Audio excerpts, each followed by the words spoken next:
A blessed day kanatong tanan mga boss. Welcome pagbalik dinhi sa ato ang payag sa bukid. Nasayod na ba kamo kung unsa ang mga butang nga ginabuhat sa kasagarang tao nga gikasilagan sa Dios? Mao kini ang ato ang tukion karon mga boss. Og hinaot nga ubanan ako ninyo aron kamo usab masayod sa kamatuoran. Ato ang pagatun-an ang mga pulong sa Dios nga nahisulat dinhi sa balaang kasulatan. Nga naa mahisulat dinha sa Deuteronomio kapitulo 18. Versikulo 10 ngadto sa 12. Ang pulong sa Dios nagaingon, ayaw ninyo ihalad ang inyong mga anak pinaagi sa pagsunog. Ayaw kamo pagsundog sa mga patuo-tuo o sa mga diwata o sa mga mananag-an o sa lamangkero o modangop sa mga tigsangpit sa mga espiritu.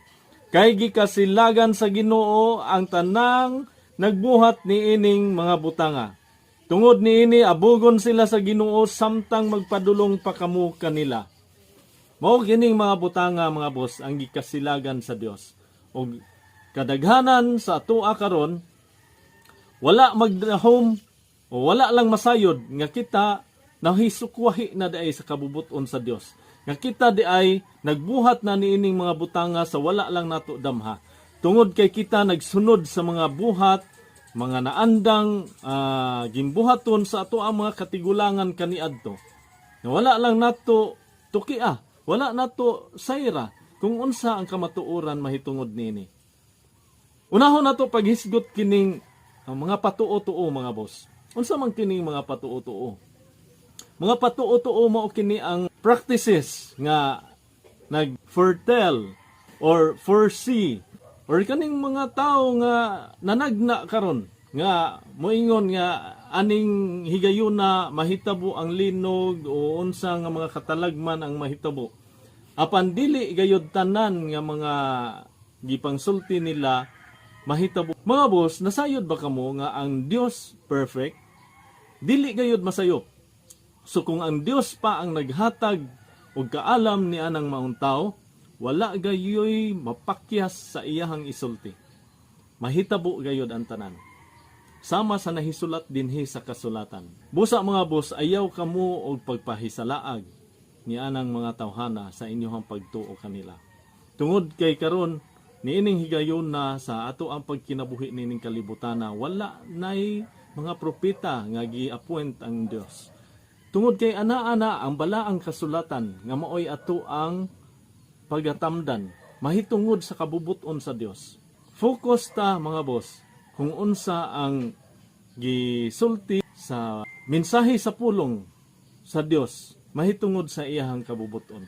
Dili kita magtuo-tuo ni anang mga pagpanagna o horoscope nga kasagaran yun, mo affect sa mindset sa tao nga maglaom na lang ni ana nga mga foretell, mga pag-foresee sa umaabot.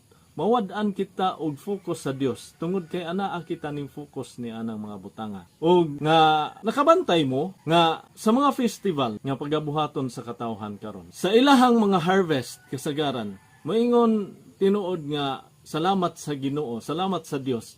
Apan sa ilahang pag-celebrate sa festival, kinsa man ang gihatagan og pasidungog? Di ba mga diwata? Kasagaran na, himo sa festival aron pagpasidungog sa diwata. Which is, gihisgutan din nga, ayaw kamo pagsundog sa mga patuo-tuo o sa mga diwata. Na-mention din diwata. O sa mga mananagan o sa lamangkero. Kasagaran ra ba nato, lingaw kay ta magtan-aw ni anang mga magician. Mga maghimo og sa lamangka, maghimo og mga magic. Gikasilagan dai sa Dios kining mga butanga. Ug kung kita muuban ni anang mga kalingawana tungod kay nalingaw ka man sa ilahang pagmagic, nahisupak dai kita sa kabubuton sa Dios. Ug ang pinakamahinungdanon niini karon mga boss nga gibuhat sa kadaghanan nga wala lang magdahom ang kadaghanan nga nabuhat na dai nila ang gikasilagan sa Dios nga mga buhat. Kining maong pagdangop sa mga tigsangpit sa mga espiritu. Nasayod kita nga umaabot ang pagselebrar sa kalag-kalag. Nianang higayuna daghan kaayo ang mga mahisalaag.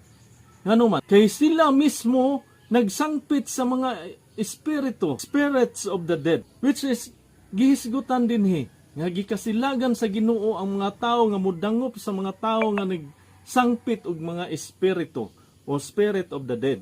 How much more nga kita mismo ang magsangpit sa mga espiritu sa mga patay. Sa ato bitong pag-anha diha sa sementeryo mga boss nga kita magdala pag mga pagkaon kay kini paborito aning ato ang mahal sa kinabuhi nga nintaliwan na magdapag mga ilimnon o unsang mga pagkauna o ilimnon nga inyohang nahuna-hunaan niya kini paborito ni anang tao nga inyohang mga mahal sa kinabuhi nga nintaliwan na. Unya anig abot ninyo didto inyoha siyang sangpiton, inyohang sangpiton ang iyahang presensya aron pagkaon o pag-inom niya to nasayod na kita mga boss nga dili na kini posible.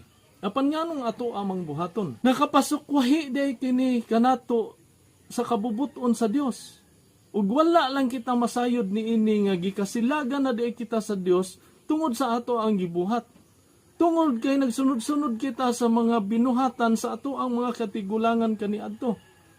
Nga magdalaan ng mga pagkaon o ilimnon nga ihalad dito para sa espiritu sa patay. Para sa mga mahal nato sa kinabuhi nga patay na, ato ang sangpiton ang ilahang mga kalag o ilang mga espiritu, presensya sa ilahang espiritu dinha ni anang higayuna aron makigsalo ninyo sa pagkaon. Sayop day kayo mga boss. Ginaot nga kini inyoha kining pamalandungan. Inyoha kining ikonsidera nga dili day kini maayo nga padayonon.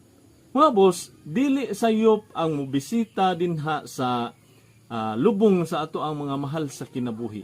Aron sa paghandom kanila. Apan hinunoa, timan nga dili maayo nga magsangpit ka sa ilahang mga espiritu, presensya nila aron mag-uban nimi. Tungod kay gikasilagan sa Ginoo kanang mga buhata. Igo na nga maghandom kita kanila. Apan ayaw ug buhata nga ato ang sangpiton ang ilahang mga presensya sa ilahang espiritu ni anang higayuna. Hinaot mga boss nga inyo kining pamalandungan o hinaot nga inyo kining ikonsidera. O hinaot nga ang Dios magagiya kaninyo sa kanunay sa inyong pagpadayon sa pagkinabuhi. Hinaot nga ang Dios magauban kaninyo sa kanunay o magpanalangin kaninyo sa matag adlaw. O labaw sa tanan hinaot nga ang Dios magapanalangin kaninyo og matuod nga pagtuo sa matuod nga mensahe sa maayong balita nga naghatag og kaluwasan pinaagi sa pagtuo kang Kristo Jesus. Dalaygon ang Dios ug amping mo kanunay mga boss.